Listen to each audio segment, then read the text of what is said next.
বিশ্ব রাজনীতিতে আবারও বাড়ছে অস্থিরতা। মধ্যপ্রাচ্যকে ঘিরে চলমান উত্তেজনা এমন পর্যায়ে পৌঁছেছে যে আন্তর্জাতিক বিশ্লেষকদের অনেকে আশঙ্কা করছেন বিশ্ব হয়তো আরেকটি বড় সংঘাতের দিকেই এগুচ্ছে।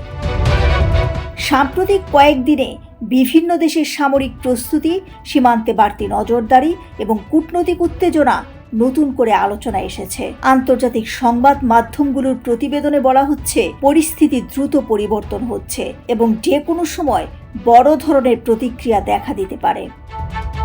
বিশেষজ্ঞদের মতে বর্তমানে সবচেয়ে বেশি উদ্বেগ তৈরি করছে পাল্টাপাল্টি হুঁশিয়ারি ও সামরিক অবস্থান। আকাশ প্রতিরক্ষা ব্যবস্থা সক্রিয় রাখা, যুদ্ধবিমান মোতায়েন এবং সেনা প্রস্তুতির খবর বিশ্বজুড়ে নতুন আতঙ্ক ছড়িয়েছে। এদিকে সামাজিক যোগাযোগ মাধ্যমেও ভাইরাল হচ্ছে নানা ভিডিও ও তথ্য। যদিও এসবের অনেকগুলো সত্যতা এখনো নিরপেক্ষভাবে যাচাই করা সম্ভব হয়নি, তাই বিভ্রান্তিকর তথ্য ছড়ানো থেকে বিরত থাকার আহ্বান জানিয়েছেন বিশ্লেষকরা।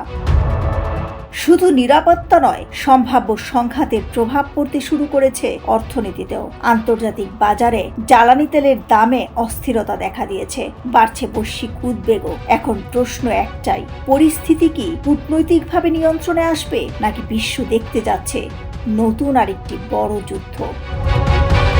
দিলরুবা খান, নিউজ 26।